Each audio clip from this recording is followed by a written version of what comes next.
जी बाजू आहे पूरसदृश्य स्थिती आणि निगेटिव्हिटी जी अशी सगळी हवेत फिरून राहिलेली आपण बघतो. हवा सुद्धा फ्रेश नाही, अशी कोंदट होऊन बसलेली.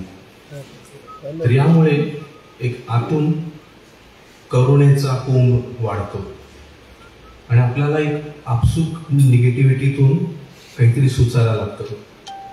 ते जे रिसवतं त्याच्यातून ती पुढे गझल किंवा कविता होते. तर ही निगेटिव्हिटीच्या बेसवरती पुढे काहीतरी सुचणं आपल्याला सप्रमाण ठरतं. मला असं वाटतं की करुणेची ही जी अंडरलाइनिंग जागा आहे ती खूप संवेदनशील आहे आणि त्या जन्मलेल्या गझलेला कवितेला जेव्हा हा करुणेचा बेस लागतो तेव्हा तिच्याप्रती आपण संवेदनशील राहणं खूप आवश्यक आहे. या निगेटिव्ह करुणेला एक हाक म्हणून, एक तिची जाण म्हणून आपण सगळेजण आपण थोडा वेळ 2 मिनिटं उभे राहूया आणि ही जी सगळीकडे अतिवृष्टी आणि पूर सदृश्य स्थिती आणि लोक नाहक मारली जात आहेत, काय काय घडत आहे, त्या सगळ्यांना एक आपण आदरांजली वाहूया आणि कार्यक्रमाला सुरुवात करूया. 2 मिनिटं उभे राहूया.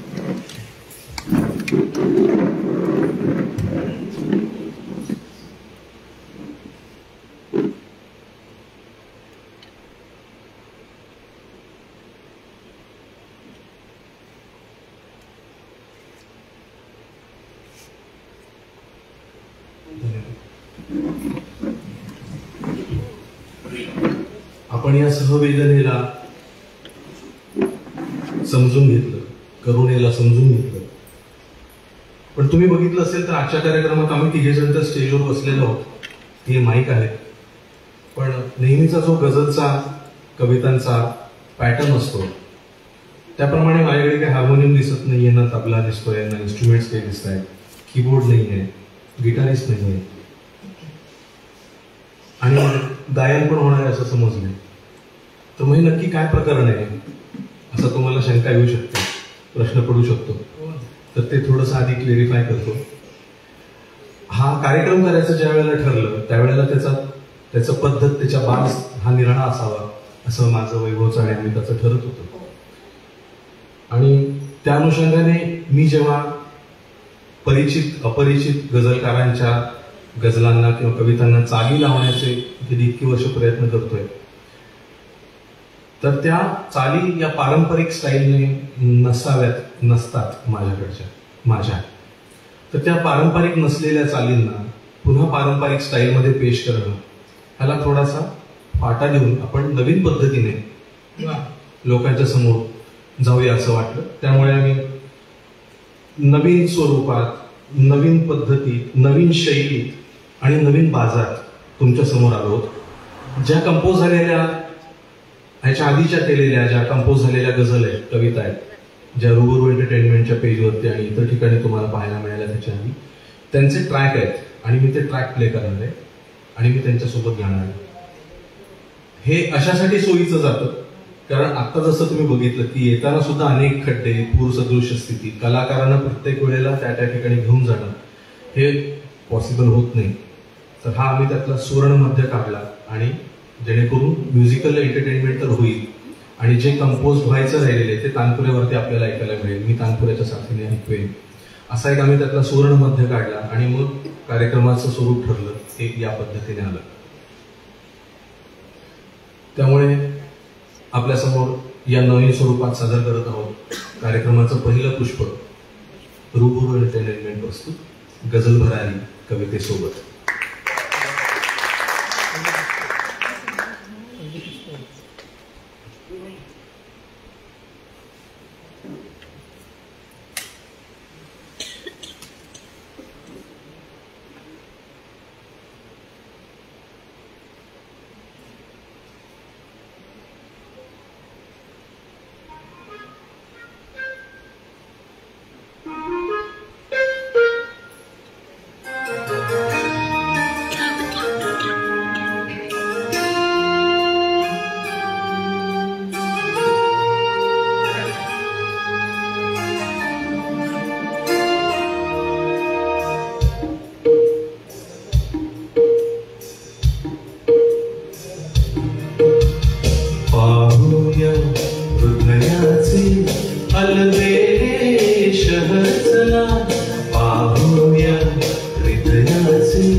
अलबेले शहर चला गजलेच्या वाटेने घडवून सफर चला पाहूया.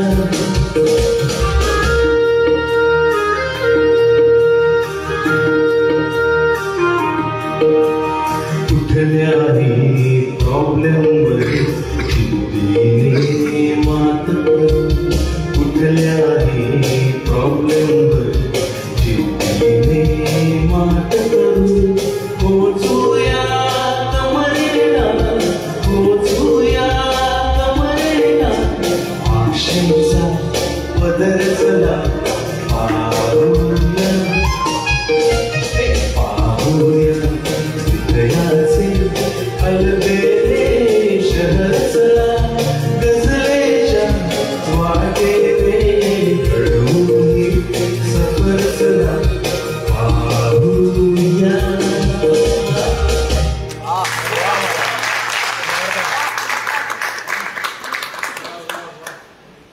पाहूया हृदयाचे अलबेले शहर चला आणि गजरेच्या वाटेने घडवून सफर चला. ह्या कार्यक्रमाची संकल्पना जेव्हा मला आणि सरांना सुचली, आम्ही त्याची रूपरेषा आराखडा तयार केला. सुरुवातीला माझ्या मनात हाच विचार होता की आपण गझलेच्या वाटेने एक सफर घडवायची आहे. पण नंतर अमिता आमच्यासोबत जोडली गेली आणि तिनं पहिला प्रश्न विचारला की गझलेच्याच का हवं, कविता का नको.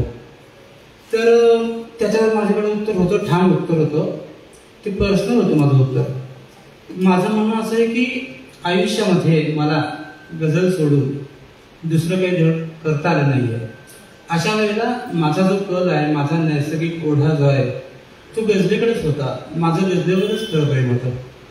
आणि इतकं की मी न घाबरता माझं गझलेवर खूप प्रेम आहे हे माझ्या बायकोला पण ठामपणे सांगू शकतो.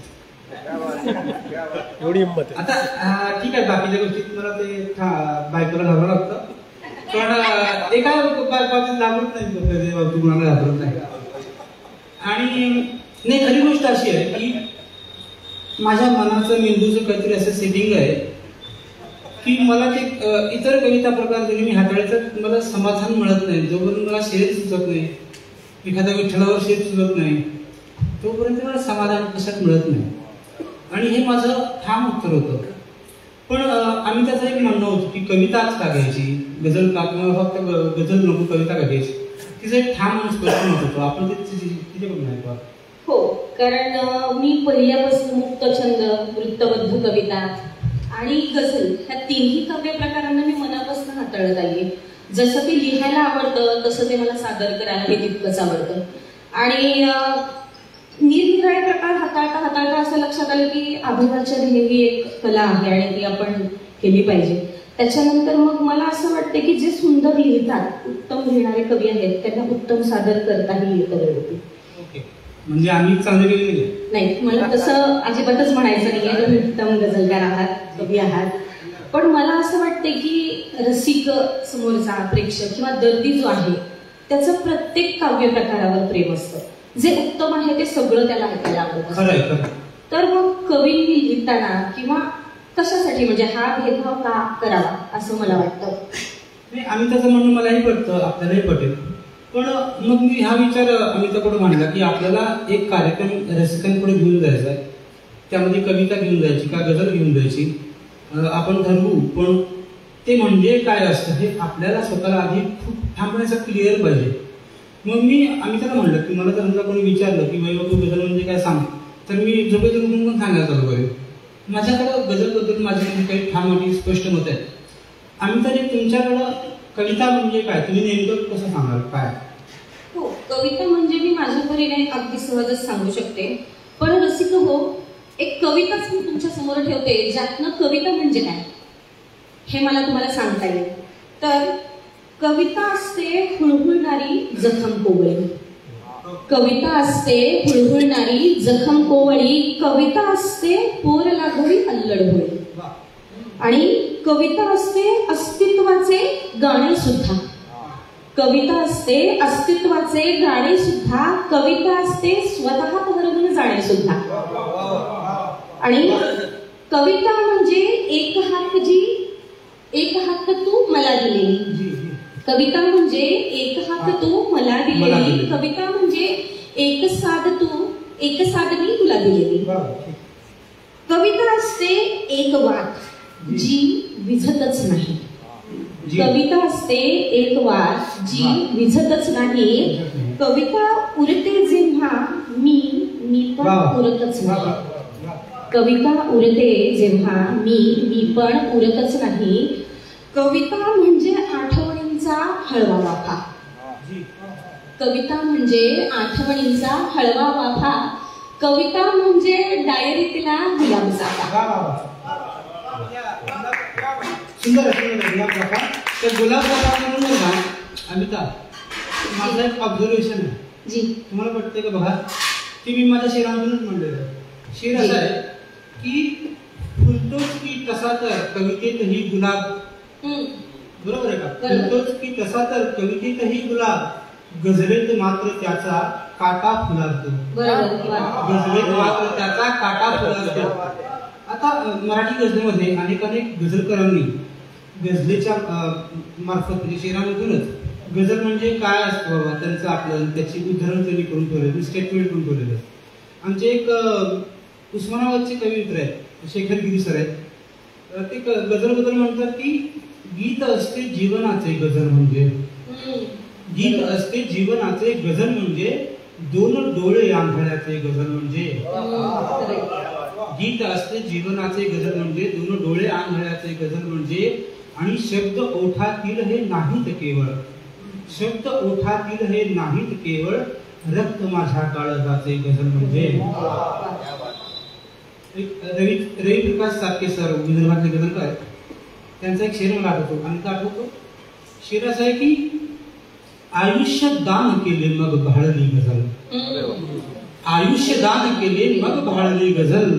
आम्ही कफल्लकांनी सांभाळली गझल. आम्ही कफल्लकांनी सांभाळली गझल. चंद्रशेखर सानेकर सर मुंबईचे मोठे कवी आहेत. त्यांनी गझलेबद्दल किती सटीक आणि किती नेमकं सांगितलं. मला शेर फार आवडतो त्यांचा. शेर असा आहे, गझल हे टोक आहे एक, गझल हे टोक आहे एक, ज्याच्या दुजा टोकावरी ध्यानस्थ ईश्वर. गझल हे टोक आहे एक, ज्याच्या दुजा टोकावरी ध्यानस्थ ईश्वर. खरंय, वैभव आणि अमिता या दोघांचं गझल की कविता हे बरेच दिवस चाललेलं होतं. मी त्यांना म्हटलं की माझं काम असं आहे, शब्द घ्यायचे, त्यांना चाल लागत असेल तर ती सुंदर चालीत बांधायचं आणि लोकांच्या समोर पोहोचवण्याची जबाबदारी घ्यायची. हे जर असेल तर तुम्ही त्याला काय नाव द्यायचं हे तुमचं तुम्हीच ठरवा. पण संगीतकार म्हणून मी माझी जबाबदारी ही लक्षात घेतली. माझ्यासाठी चांगली कविता आणि चांगली गझल ही तेवढीच प्रिय आहे. म्हणून गझल की कविता असा विचार करण्यापेक्षा आपण गझल आणि कविता दोन्ही मिळून कार्यक्रम करूया, दोन्हींना सोबत घेऊया आणि त्यातून साकार झालं तर हे गझल भरारी कवितेसोबत. रसिक हो, चला तर मग गझल भरारी कवितेसोबतची सफर करायला निघूया. पण सफर करायला जाण्याआधी आपले मोबाईल सायलेंटवर टाकायला विसरू नका, कारण त्यानंतर जे टेक ऑफ घेणार आहोत आपण तिथं आपल्याला कुठलाही डिस्टर्बन्स नकोय. तर मोबाईल सायलेंटवर टाका. ही कविता जादुई दुनिया असते. एकदा का त्या दुनियेत प्रवेश केला की मग माणूस आपला स्वतःचा असा उरत नाही, त्या कवितेचा होत जातो. गझल, कविता, तुम्ही, आम्ही, रसिक सगळे मिळून आपण कवितेचा सुंदरसा प्रवास करणार आहोत. कुसुमाग्रजांच्या या पावन नगरीमध्ये आम्ही आमचं रुबल एंटरटेनमेंटचं हे पहिलं पुष्प अर्पण करत आहोत, सादर करत आहोत. आणि या सफरीचा पहिला प्रयोग करून आम्ही इथून पुढं गझल भरारी कवितेसोबतचा प्रयोग पुन्हा कंटिन्यू करत आहोत. तर आम्ही सगळ्यांचे आभारी आहोत, कारण हे इतकं छान व्यासपीठ कुसुमाग्रजांच्या नगरीत आम्हाला उपलब्ध करून दिलं. ऐकूयात आपण यानंतर बघूया केदार सर काय सांगतायत. प्रवास म्हटलं की बोलणं आलंच, बोलण्याशिवाय पुढे जाता येत नाही. त्या बोलण्यावरती अमिताने खूप छान रचना केली होती, जिला एक चाल दिली ती तुम्ही आपल्याला.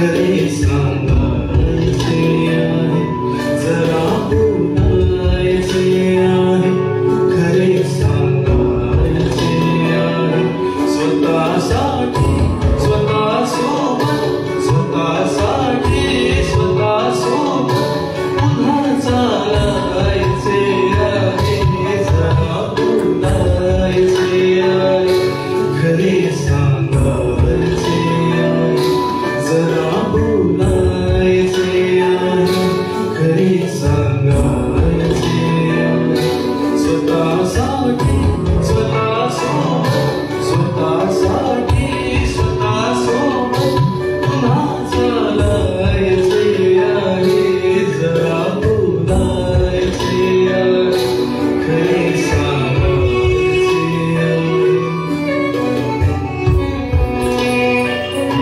प्रवाहात थांबना थोडे नको हे धावणे इतके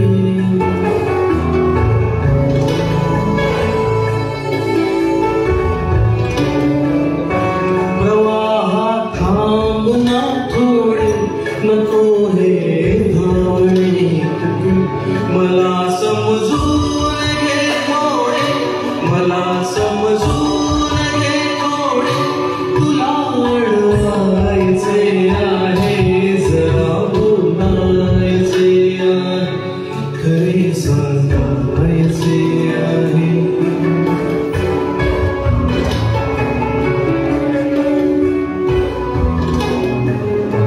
नकोसे ऊन इतके कावेळी वाढले आहे नकोसे ऊन इतके कावेळी वाढले आहे जरा थंडी हवी आहे जरा थंडी हवी आहे तुला बिलगायचे आहे जरा बोलायचे आहे खरे सांगायचे आहे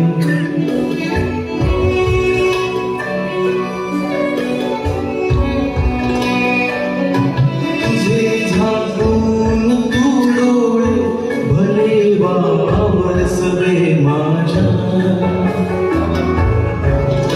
वावर बघत असत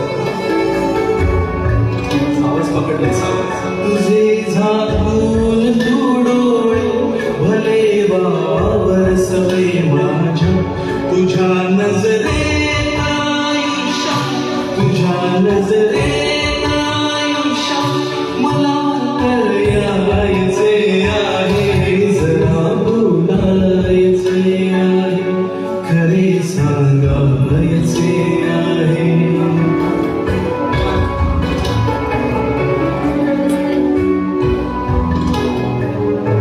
जरासे संत होशील का खरे तर सौम्यही थोडा जरासे संत होशील का खरे तर सौम्यही थोडा तुझ्यामध्ये मला सुद्धा तुझ्यामध्ये मला सुद्धा जात राहायचे आहे जरा बोलायचे आहे खरे सांगायचे आहे स्वतःसाठी स्वतःसोबत स्वतःसाठी स्वतःसोबत पुन्हा चालायचे आहे जरा खरे सांगायचे आहे जरा बोलायचे आहे खरे सांगायचे आहे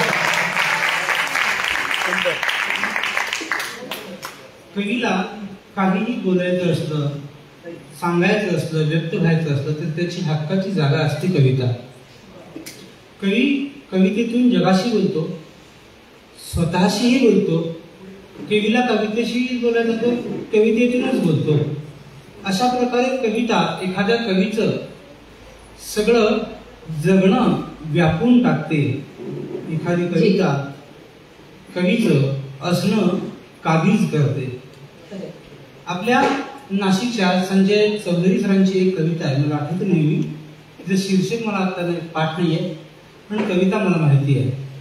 ते कवितेत काय सांगतात, मी उंडात असतो इकडे तिकडे उन्हा उमरासारखा जगण्याच्या चिंचोळ्या गल्ली गोळात. मी उंडात असतो इकडे तिकडे उन्हा उमरासारखा जगण्याच्या चिंचोळ्या गल्ली गोळात. कविता येते मला शोध धरते माझे मानगूट. कविता येते मला शोध धरते माझे मानगूट. जशी मांजर धरते जातानी अलगद तिच्या पिलाला. जशी मांजर धरते जातानी अलगद तिच्या पिलाला. म्हणतेही मी मुकाट बसतो तिच्या पायाशी. मी कुठेही असलो तरी असतो सतत तिच्या नजरेच्या टप्प्यात. खडा पहारा असतो तिचा माझ्यावर. मी कुठेही असलो तरी असतो सतत तिच्याच नजरेच्या टप्प्यात. खडा पहारा असतो तिचा माझ्यावर. कविता जीवाच्या कदाराने जगते मला. म्हणते तुला तुला घेऊन जाणार आहे मी माझ्याबरोबर. तुला घेऊन जाणार आहे माझ्याबरोबर. सर, एक कवी म्हणून मला असं नेहमी वाटायचं की आपण कविता करतो, आपण ती लिहितो, म्हणजे आपण तिचं वहन करतो. पण जेव्हा ही कविता मी वाचली तेव्हा मला कळलं की कविताच कवीच्या आयुष्याचं वहन आणि त्याचं जतन पण तीच करत असते. तर डॉक्टर साहेब तुम्हाला करते. अगदी खरंय. कवी कधी एकटा नसतो. त्याच्याबरोबर त्याचे शब्द, त्याची कविता आणि त्याचे एक्सप्रेशन्स नेहमी सोबत असतात. या तुझ्या मताशी मी अगदी सहमत आहे.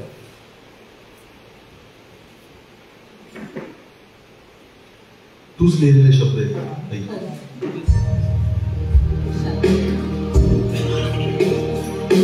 तुमको समझोस की मी एकटा है.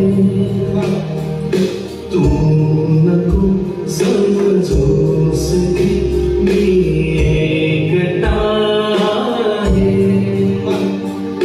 सोबतीला पोळा सोबतीला पोळा गारवा रे.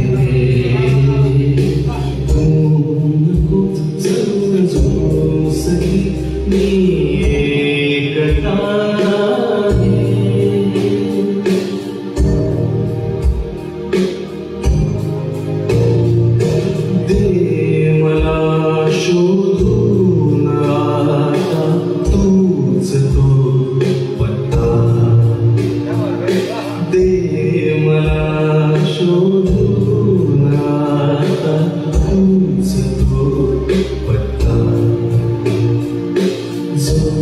तुझ्या शोधात माझा हरवला आहे. जो तुझ्या शोधात माझा हरवला आहे. सोबतीला पोळा गारवा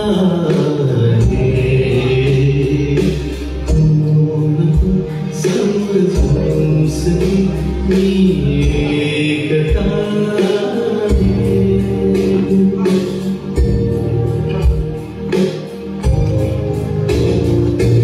मी स्वतःशी बोलताना गाज होशील. मी स्वतःशी बोलताना गाज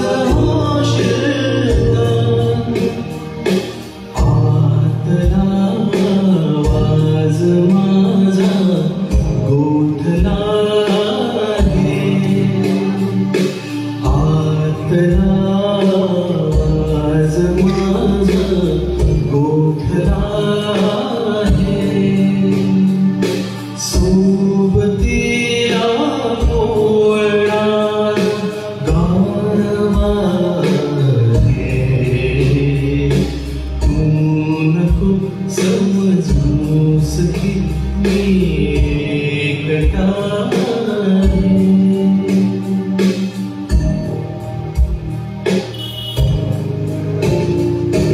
तो चहू बाजूस परिमळ होत दरवळला, तो चहू बाजूस परिमळ होत दरवळला.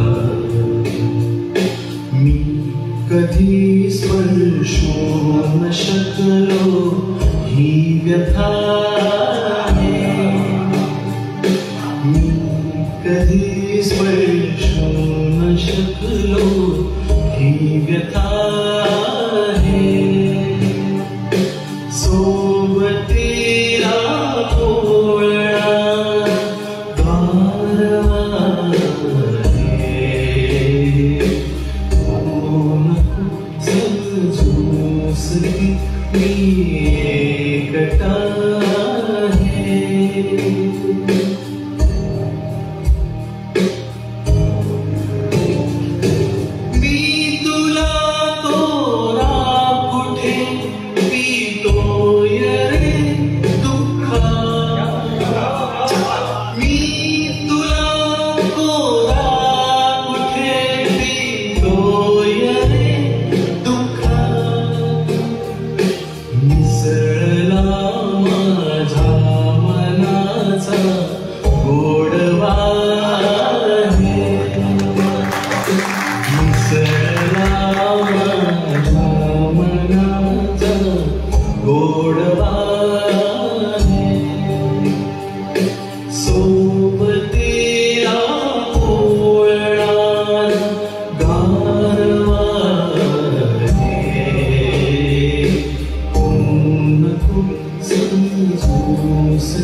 खरं तर एकटेपणावरचा विरहाचा अस्सल म्हणजे कविता असते.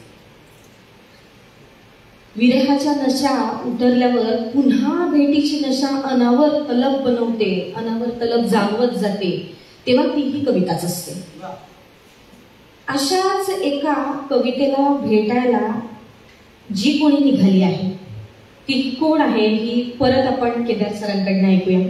अमिताची कोणीतरी भेटायला निघाला आहे. अमिताची रचना.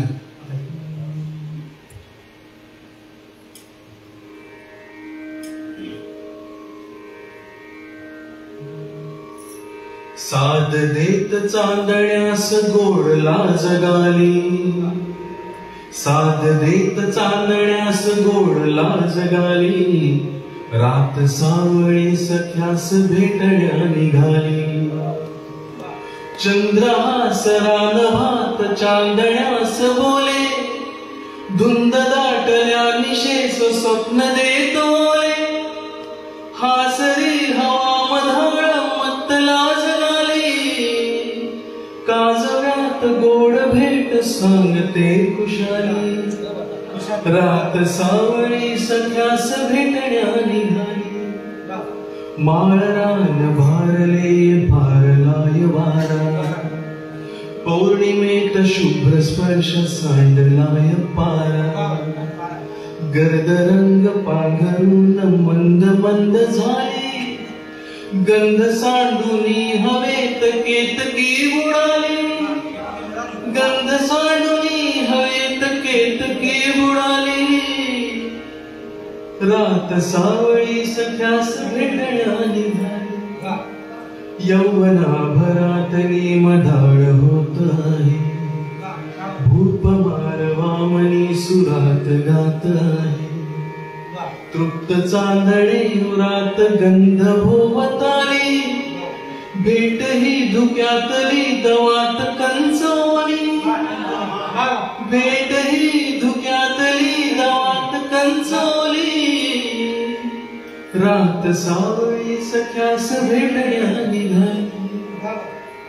आणि शेवटचे शब्द आम्रवृक्ष हासतोय हा मोहरून रात्री, आम्रवृक्ष हासतोय मोहरून रात्री, लक्षदीप चेतवून देह धुंद गात्री, ती पहा प्रिया सजून मोहिनी घाई, शांत चांदण्या दुरून पाहतात खाली, शांत चांदण्या दुरून पाहतात खाली,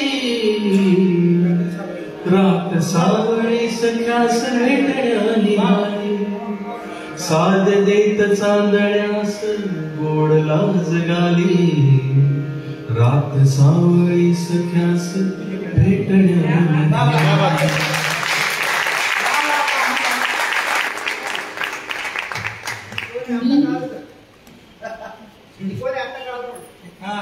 मी माझ्या शोधासाठी वाटा ढुंडाळत फिरते, मी माझ्या शोधासाठी वाटा ढुंडाळत फिरते, काळोख दाटून येता का मी पण माझे हरते. मी काय शोधते आहे, मी काय शोधते आहे हे मलाच माहित नाही, मी काय शोधते आहे हे मलाच माहित नाही, मन व्याकुळ होता काही ही सांज थबकली नाही.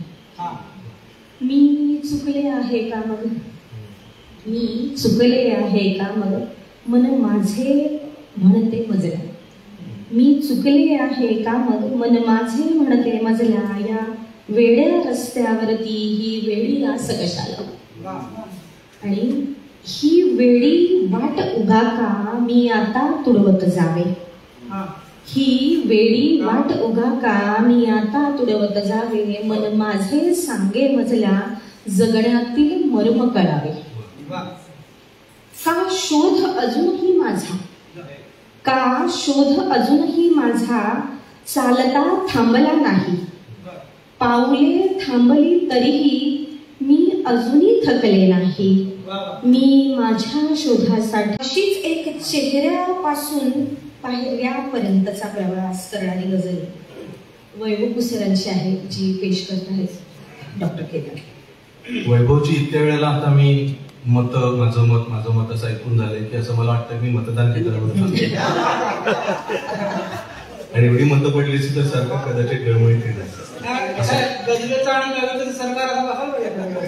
गझले बाबतीत वैभवचं अगदी ठाम मत असतं आणि त्याच्यावर ते पक्के ठाम असतात. सरकार नाही म्हणायचं झालं तरी त्रिशंकू सरकार आहे.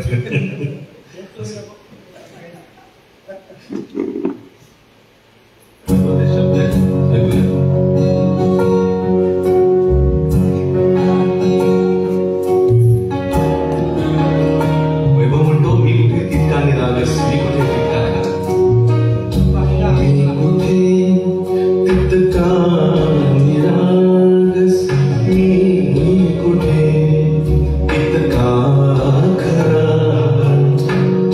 मी कुठे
कळलं? हा निरागस अजिबात नाही.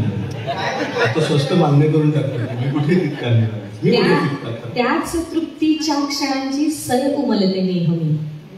त्याच तृप्तीच्या क्षणांची सय उमलते नेहमी. मंद दरवळतो मनाचा कोपरा आणि कोपरा. या शिरात सांगितलं आहे अगदी तसं. चांगली कविता अशीच आपली अवस्था जणू गंध भारली करून टाकते आणि आपल्या मनाचा कोपरा आणि कोपरा तृप्तीच्या क्षणांनी दरवळत ठेवते. हाती गंध वेडा अबोलसाचा फा मनाचा यावा फा भरलेला. हाती गंध वेडा अबोलसाचा फा मनाचा यावा फा भरलेला. भरलेला आहे मोर पदराचा काठ सोनियाचा भरजरी. भरजरी बाई सल आठवांची. भरजरी बाई सल आठवांची कोवळी कथाची हरवली. हरवली कोठे नथ पाणीदार. हरवली कोठे नथ पाणीदार. तोरा धार धार देखणासा. देखणासा सार तुझ्या माझ्यातला. देखणासा सार तुझ्या माझ्यातला. घडा ढवळला भरलेला. भरलेला काठ आसुसली लाट. तळ्यातले देठ कमळाचे. कमळाचे बोल हलकीच खून. कमळाचे बोल हलकीच खून. पानाखाली ऊन विसरले. विसरले काही सापडत गेले. विसरले काही सापडत गेले. काही गवसले माझे मला.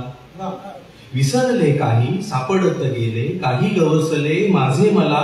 माझे मला कळो माझ्यातले सारे. माझे मला कळो माझ्यातले सारे. श्वासातील वारे तुझे आहे. तुझे आहे ते मी. तुझे आहे ते मी शब्दांचे आंदण. ल्याले दरवळण अंगभर. अंगभर फुले सोनचाफी गंध. अंगभर फुले सोनचाफी गंध. हरपुन शुद्ध चालत आहे. चालत आहे श्वास ओंजळ भरून. चालत आहे श्वास ओंजळ भरून. मन मोहरून बहराचा. बहराचे गाणे शिशिराचा दाह. बहराचे गाणे शिशिराचा दाह. खुळावावा मोह तुझ्या माझ्यातला. तुझा माझा चाफा जरी चुकलासे तरी उरला आहे गंध हाती. हाती गंध वेळा अबोलसाचा फा मनाचा यावा फा भरलेला. आत्ताची जी ही आता आपण कविता ऐकली ती डाम यमक या प्रकारातली कविता. डाम यमक म्हणजे काय असतो? पहिल्या कडव्याचं शेवटचा शब्द घेतो आणि त्याचा बोट पकडून दुसरं कडवं अवतरतं. त्या दुसऱ्या कडव्यातल्या शेवटच्या शब्दाचं बोट धरून तिसरं कडवं अवतरतं आणि अशी एक एक लिंक अप करत एक आखी कविता अवतरते. तर असंच एक लिंक काही दिवसांपूर्वी घडून आलं. आमच्या अनिता बोडके यांच्या फसवे गुरुजाचं प्रकाशन होतं आणि मी तेव्हा प्रमुख वक्ता म्हणून त्यांनी मला विचारलं होतं, आलो होतो मी तेव्हा. आणि माझा आनंद होता की नाशिकला गेलं की सगळ्यांचे नाशिकचे गजलदार मित्र आम्हाला भेटतील. आणि मी आलो, येताना पुण्यावरून आलो आणि डॉक्टर साहेब म्हणले की अरे मला पण सगळ्यांना भेटायचं आहे. मी खूप ऐकलं बाबा नाशिकमध्ये खूप आमचे गजलदार आहेत, मला ऐकायचं सगळ्यांना भेटायचं आहे. म्हणजे चला. आणि मग इथं आले आणि इथल्या गझल परिवाराचे त्यांची नाळ जोडली, लिंकअप झालं. त्या कार्यक्रमामध्ये अनिता बोडके यांनी त्यांचं फसवे गुरुजवळची एक सन्मान दिली होती आणि त्याच्यामध्ये सुंदर सुंदर गजला वाचून जर सरांच्या संगीतकाराला छान छान चाली सुचल्या नसल्या तरच नवल होतं. आणि सरांनी त्याच्यामध्ये त्या संग्रहाचा अनिता बोडके यांची अतिशय छान गजल आहे आणि अतिशय नवीन अशी फ्रेश चाल आहे.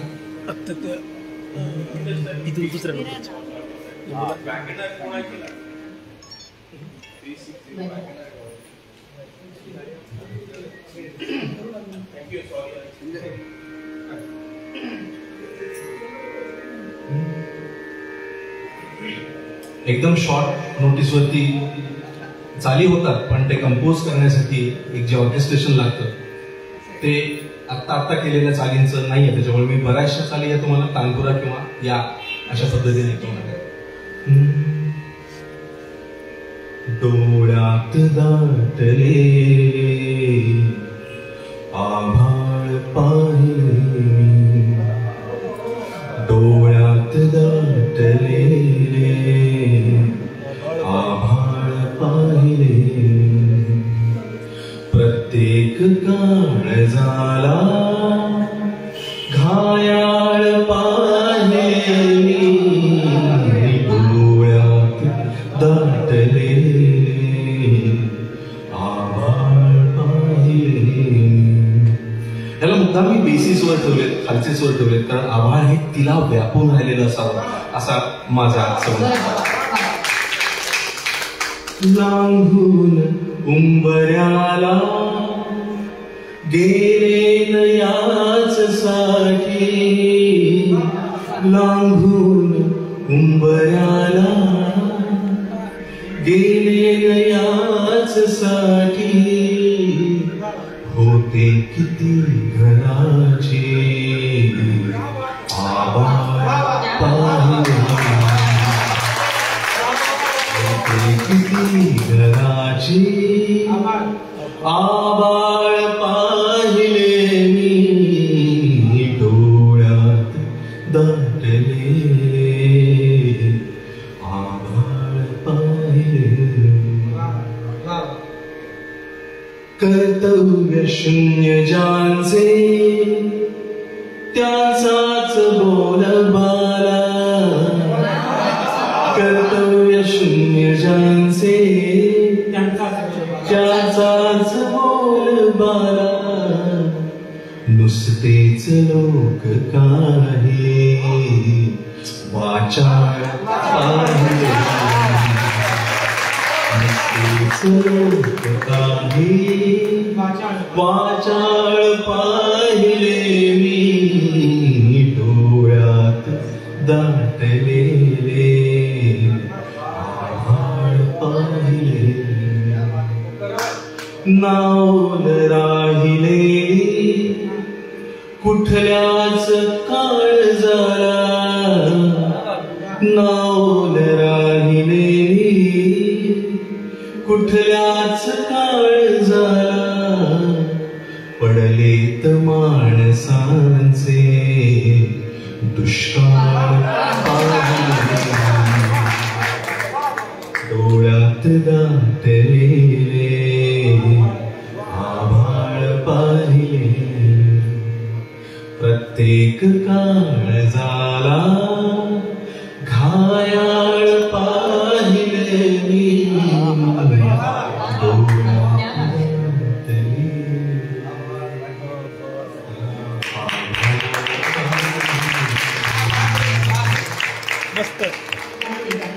मित्रांनो,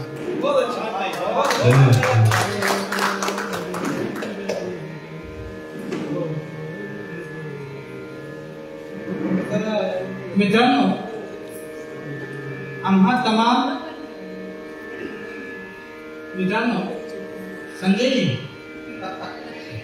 आम्हा तमाम मित्रांसाठी, गझलकारांसाठी महाराष्ट्रातल्या नाशिकचं कौतुक आणि अप्रूप यासाठी असतं की नाशिकमध्ये अनेक साहित्यिकांची, कलाकारांची आणि आमच्या अनेक गझलकार मित्रांची मांदियाळी असते. आणि जेव्हा आम्ही नाशिकला येतो, आम्ही सर्वच कार्यक्रम करायचा, तेव्हा आता जशी अनितांची गझल आम्ही तशी आमच्या काही नाशिककर मित्रांची गझलही आम्ही आता गाणार आहोत. अतिशय नवीन सुंदर चाली त्या सरांनी बनवून आले. पण नाशिकमध्ये यायचं आणि नाशिकच्या कवींना त्यांच्या तोंडून ऐकायची जी मजा आहे आमची, ती आम्हाला घ्यायची ठरवलं होतं. आणि आज आमचं सुदैव आहे की माझे सिनियर गझलकार, माझे मित्र कणखरजी विजयेंद्र पाटील सर आज आपल्यात आहेत.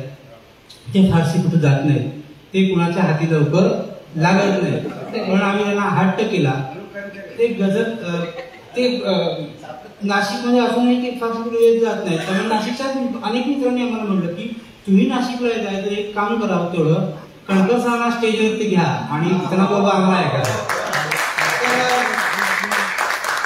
विजय दिनकर पाटील म्हणजे कणकर या नावाने मिळणारे आमचे समकालीन आजच्या नव्या आधुनिक गझलेचे महत्वाचं नाव आहे.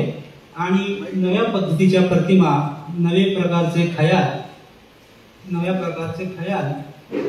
ते गझलेतून गुंततात. आमचे अतिशय आवडते गझलकार आहेत.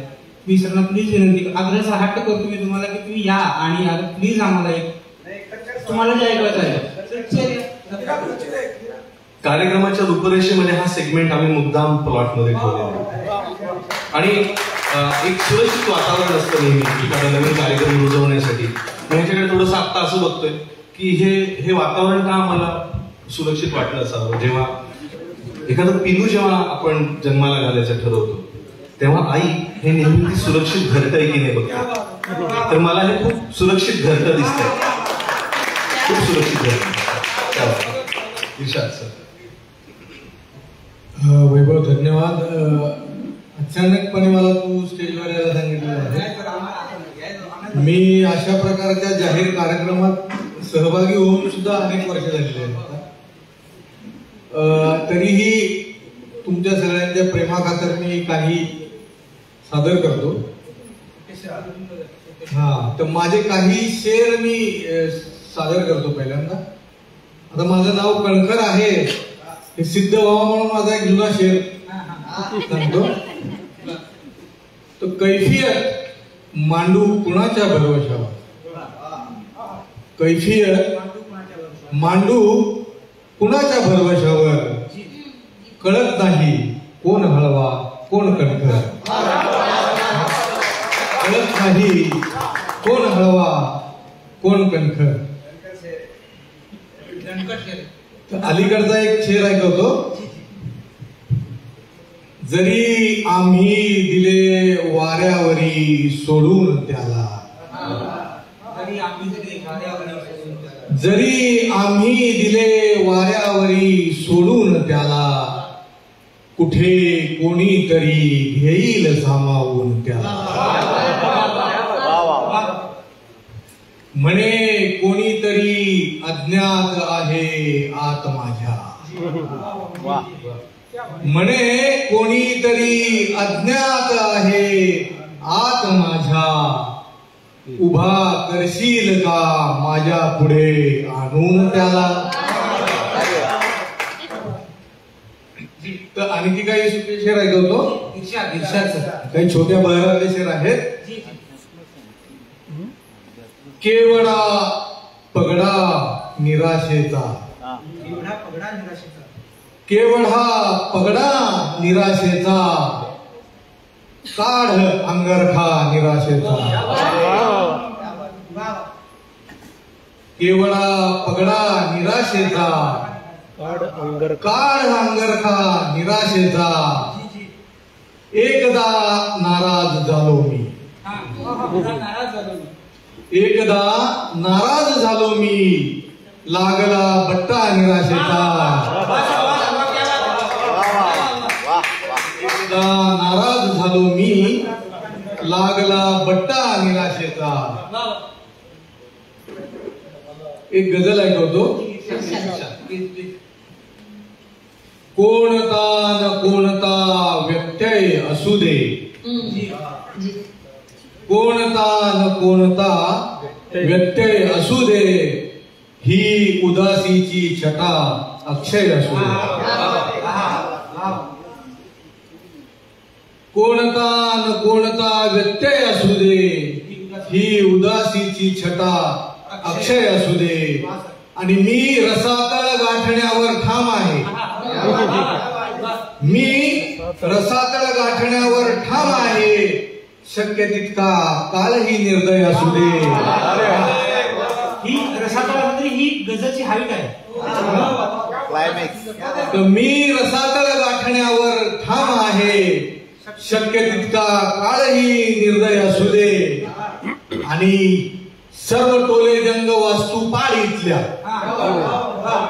सर्व टोले जंग वास्तू पाड इथल्या, तेवढे हे भग्न देवालय असू दे. सर्व टोले जंग वास्तू पाड इथल्या, तेवढे हे भग्न देवालय असू दे. आणि शांतता बाहेरची संत्रस्त करते, शांतता बाहेरची संत्रस्त करते. आतल्या दंग्यात मन तन्मय असू दे. आणि भाव खालावेल सूर्यास्ताबरोबर, भाव खालावेल सूर्यास्ताबरोबर, तळपता तोवर सुरू विक्रय असू दे. कोणता कोणता व्यत्यय असू दे, ही उदासीची छटा अक्षय असू दे. मस्त बढिया. नवीन ऐकवतो पुन्हा छोट्या बहिरातली गझल आहे.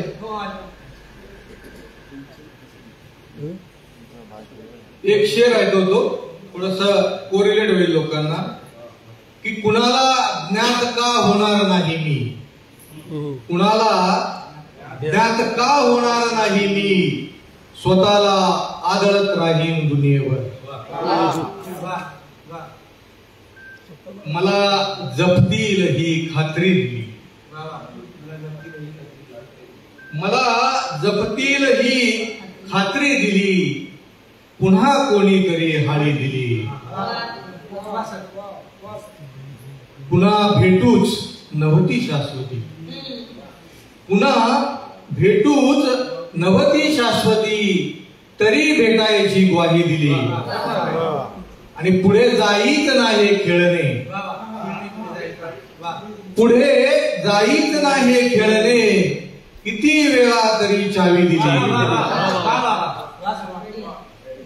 कशी निभवायची पाहून घे, कशी निभवायची पाहून घे, धुरा मी तुझ्या माथी दिली.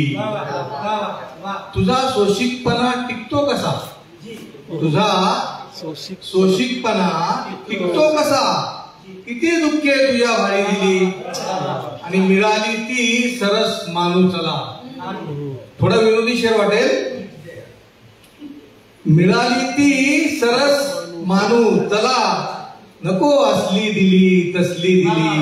मला जपतील ही खात्री दिली, पुन्हा कोणीतरी हाळी दिली.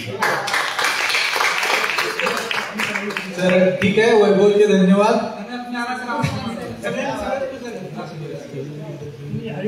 यानंतर संजयजींना काही बोलायचंय, महत्वाची सूचना करणार. महत्वाची सूचना म्हणजे आज विश्वास ठाकूर सर इथे नाही आहेत, परंतु त्यांच्या वतीनं काहीतरी बोलू पाहणार आहेत, बोलू इच्छित आहेत विनायक रानडे सर. आणि मग पुढे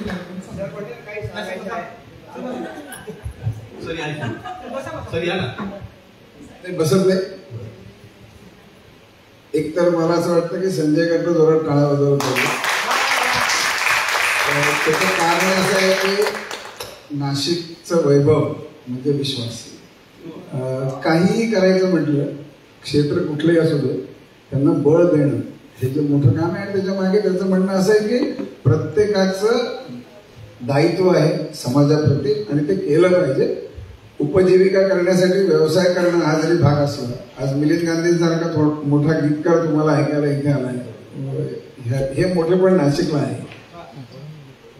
त्यामुळे विश्वास ग्रुप अशा सगळ्या असंख्य कार्यक्रमांना नेहमी पाठबळ देत असते. त्यांनी जेव्हा कल्पना मांडली की गझलेसाठी व्यासपीठ पाहिजे, तर विश्वासने सांगितलं की हरकत नाही. त्याचे प्रयत्न अफाट आहेत. मला असं वाटतं की किमान मगाच्या पेक्षा आता दर्दी एवढी गर्दी तरी झाली, पण ही वाढायला पाहिजे. कारण नाशिकचा अजून एक खासियत अशी आहे की काही कलावंतांना स्वतः स्टेजवर नसलं की यायला आवडत नाही. तर माझं म्हणणं असं नाही करून चालत, कारण ते ऐकून आपलं त्यांच्याकडे सादरीकरण करताना आपलं पण समोर कोणतरी लागतं. आणि शेवटी या लोकांना काय लागतं, तर त्या लागतात मनापासून दिलेल्या दाद म्हणजे टाळ्या. ते आपण देऊयात की. आम्ही त्याने असं सांगितलं की आमचा हा पहिला कार्यक्रम आहे, तर मी असं म्हणतो की अमिता शब्दाचा अर्थ म्हणजे असीमित, भरपूर. तर अमिता वैभव लाभलेला डॉक्टर केदार हा खरा तर सुरसंगकर आहे, वळसणकर नाहीये. आणि हा जो कार्यक्रम आहे हा अशा उंचीवर जाईल की पुढे महाराष्ट्रभर नाही, मराठीच्या सगळ्या चाहत्यांना जगभर आयुष्यभर ऐकू काही या नावाने तो प्रसिद्ध होईल. मला मगाचपासून असं वाटतंय की आज नाशिकमध्ये अनेक कार्यक्रम आहेत, त्यामुळे जाणं भाग आहे. पण विश्वास असता तर काय सांगितलं असतं. तर आमचा ग्रुप नेहमी अशा लोकांच्या पाठीशी आहे. आणि मला हे नक्की वाटतंय की हे पहिलं पुष्प असेल तर आयुष्यभर ऐकू काही असा हा कार्यक्रम आहे. त्याचं नाव तुम्ही काही जरी ठेवलं तरी आयुष्यभर बोलू काही त्यापेक्षा आयुष्यभर ऐकू काही कधीही चांगलं. आपण ऐकायलाच नाही शिकलो, तर काय ऐकायला पाहिजे ते तुम्ही प्रस्तुत करताय. तुम्हाला मनापासून खूप खूप शुभेच्छा. आणि हा प्रवास हा निरंतर राहील, कारण मी तुम्हाला म्हटलं जसं की अमिता म्हणजे न सरणारं वैभव आहे तुमच्या बरोबर. त्यामुळे हा कार्यक्रम पुढे जाईल. आमच्या नाशिककरांच्याकडनं तुम्हाला परत एकदा खूप खूप शुभेच्छा. धन्यवाद. सर, ही संकल्पना गेले जवळजवळ किती वर्ष, 13 वर्ष आम्ही पोचतोय. म्हणजे विचार करत होतो हे कधी इंजेक्शन टोचायचे मी, तो योग आज आला. आणि मधल्या काळात खूप एक घडून गेलो. कोविड आला, आपण सगळे वेगळ्या अंगाने गझल करून शिकलो.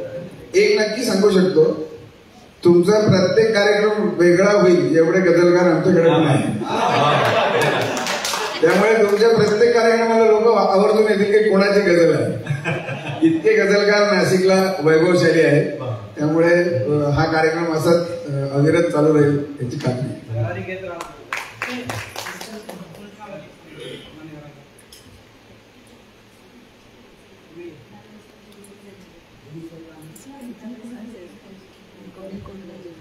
कार्यक्रमाच्या या सेगमेंटला आम्ही उपस्थितांच्या मान्यवरांचे सत्कार आणि आम्ही स्वागत मी विनंती करतो कंठस्थानावर प्लीज यावं. आणि डॉक्टर सरांनी एक छोटीशी भेटवस्तू म्हणून सरांना प्लीज सर कंठस्थ या.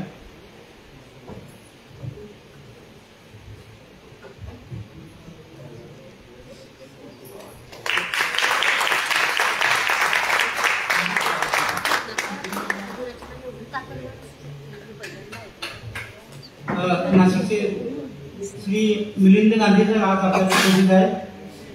सर प्लीज या सर, 2 मिनिट प्लीज या. रिक्वेस्ट आम्हाला भेट छोटीशी भेट. मिलिंद गांधी सर आपल्याला उपस्थित आहे.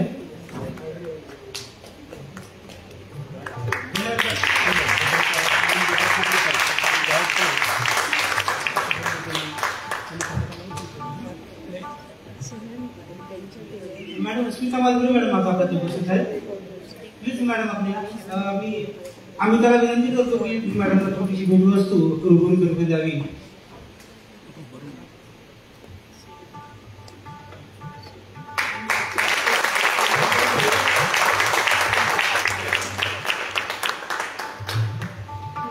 नाशिकच्या आमच्या तमाम मराठी गझलकारांसाठी एक पितृतुल्य व्यक्तिमत्व त्यांच्या पाठीशी नेहमी असणारे Shakir sir, Nashik Shakir sir, Kedarvaskar sir, please तिथपर्यंत जा आणि त्यांना आपल्यातर्फे एक भेटवस्तू द्या.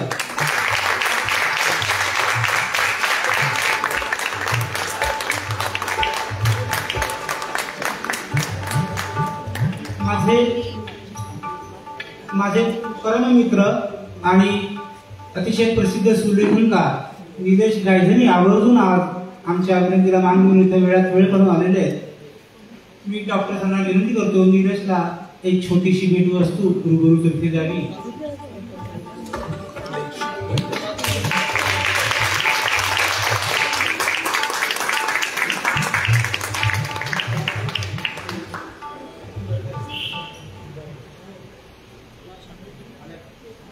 पियुष कुठे आहे? पियुष आलाय?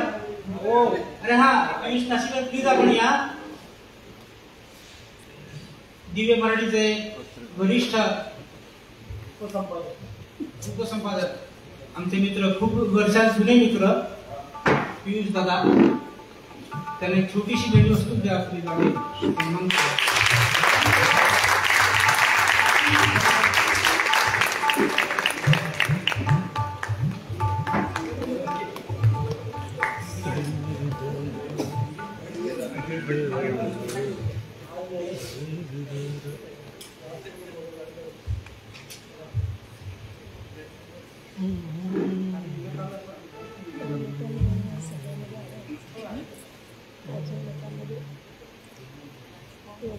मध्येच थोडा सत्कार आणि ह्या सगळ्यामुळं मी थोडीशी पानावर हल्ली आहे.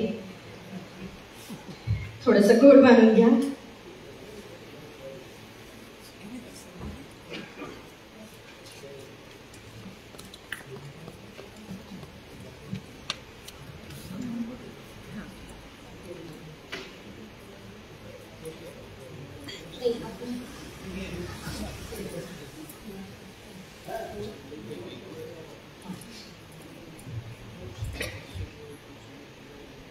मित्रांनो, गझल, कविता दोघींच्या सोबत मराठी गीत, गझलांमधून कार्यक्रमांचा इथवरचा टप्पा आपण फार छान पद्धतीने गाठला आहे. इथून पुढचा प्रवास आपण केवळ गझलांबरोबर करणार आहोत. तर मग काही उर्दू म्हणून जायला हरकत नाही. ऐकूया रुबरू एंटरटेनमेंट निर्मित दरमिया नावाचा एक उर्दू अल्बम प्रसिद्ध गीतकार समीर सामंत यांची डॉक्टर केदार सरांनीच संगीतबद्ध केलेली आणि गायलेली अप्रतिम गझल आपण ऐकूया. उर्दू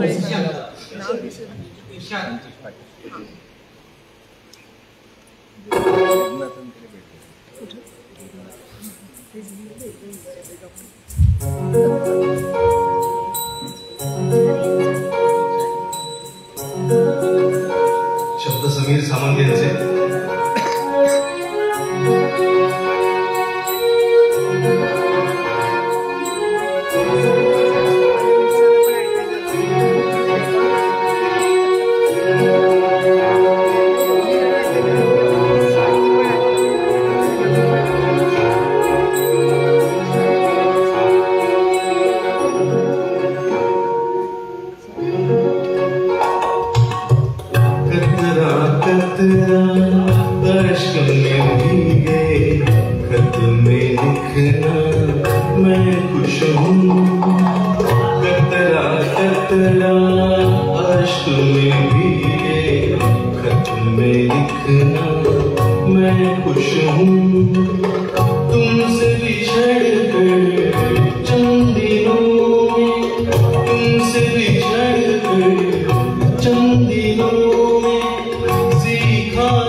मैं खुश हूँ।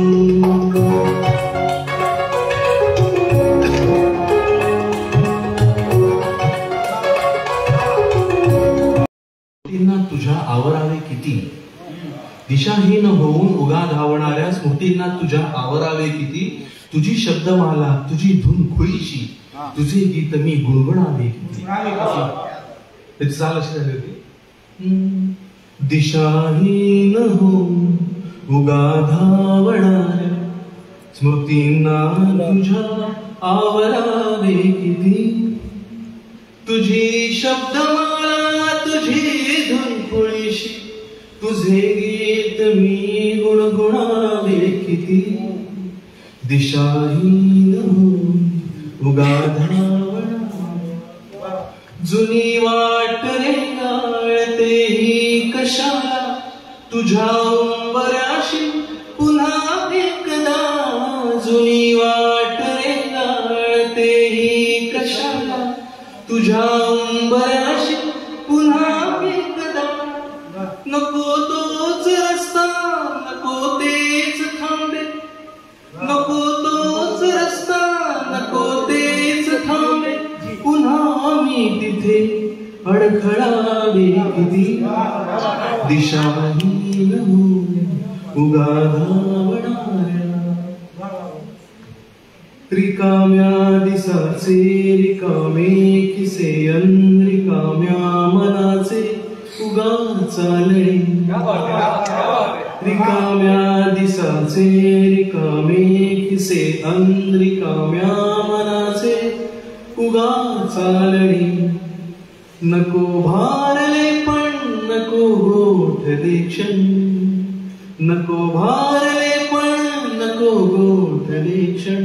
सैनी तुझ्या भिरभिरावे किती, दिशाहीन होऊन उगा धावणाऱ्या स्मृतींना तुझ्या आवरावे किती. तुझी शब्दमाला तुझी धून खुळीशी, तुझे गीत मी गुणगुणावे किती. तुझा भास आणि तुझी शब्दधुंदी, तुझा भास आणि तुझी शब्दधुंदी, तुझी लय जरी ही मला भावली. तुझा भास आणि तुझी शब्दधुंदी, तुझी लय जरी ही मला भावली. जिथे शाप आहे अचेतनपणाचा, जिथे शाप आहे अचेतनपणाचा, अशा कागदावर लिहावे किती.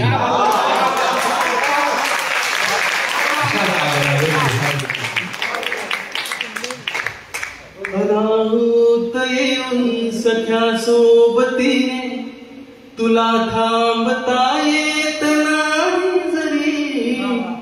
अनाहूत येऊन सख्या सोबतीने, तुला थांबता येत नाही जरी. तरी सोबतीला तुझी साथ आहे, तरी सोबतीला तुझी साथ आहे. स्वतःला स्वतः समजावे किती. दिशाहीन उगा धावणाऱ्या स्मृतींना तुझ्या आवरावे किती.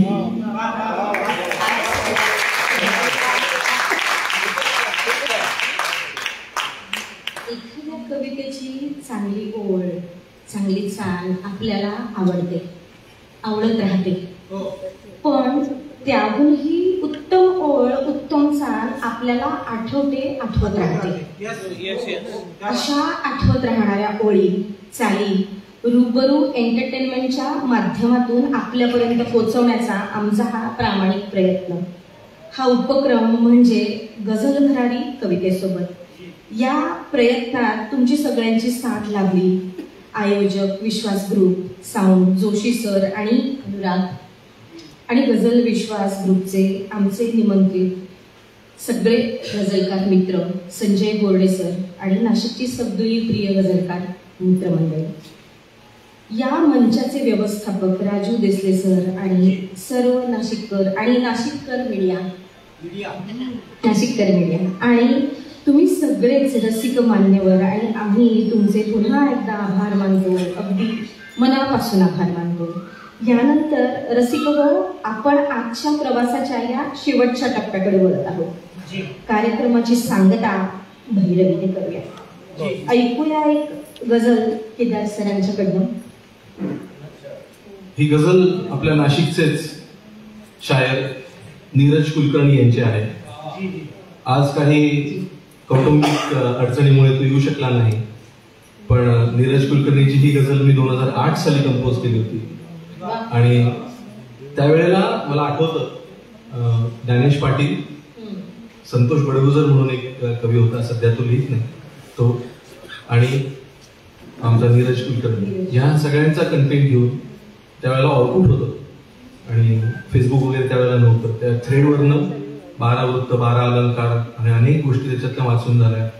डॉक्टरी पेशातनं मला हे सगळं समजून घ्यायला फार वेळ लागला खरं तर, कारण हे मेडिकल फील्ड निराळं आणि हे सगळं फील्ड निराळं असतं सगळं. या गोतावळ्यात मला जसं चुकून आल्यासारखं व्हायला लागलंय आज.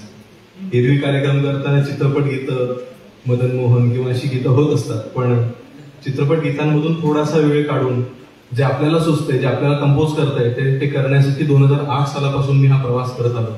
आणि त्यावेळेला कार्यक्रमाचं नाव रूबरू दिलं होतं, कारण हे सगळे नवीन शायर कंपोज करून आम्ही त्यावेळेला लोकांच्या समोर जात होतो. आणि पुढे जाऊन तेच रूबरू एंटरटेनमेंट ही कंपनी म्हणून रजिस्टर केलं.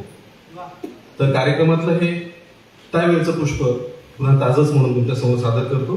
त्याचे शब्द आहेत, भावना जाळून जातू जा मला टाळून जातू. भावना जाळून जातू जा मला टाळून जातू, मैफिलीचा अंत आला भैरवी माळून जातू.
वासनेचे राणी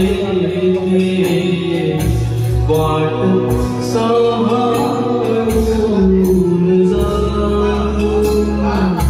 वासनेचे राणी वाट सांभाळून जा तू ही दया माझ्यावरी ना ही दया माझ्यावरी ना आज ओशाळून जाऊ भावना जाळून जाऊ जा मला टाळून जातो मैत्रीचा अंतरा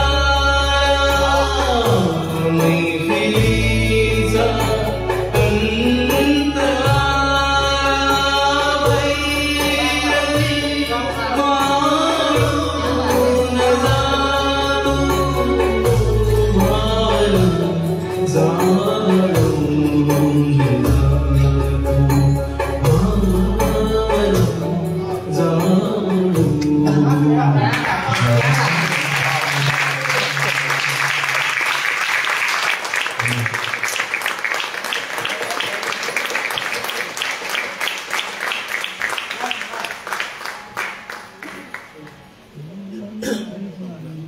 रसिक हो,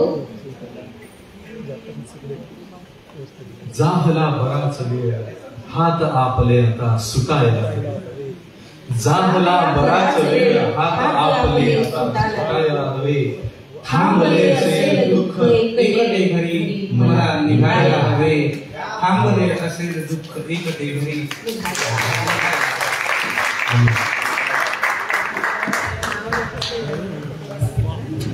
फिनिश म्हणतो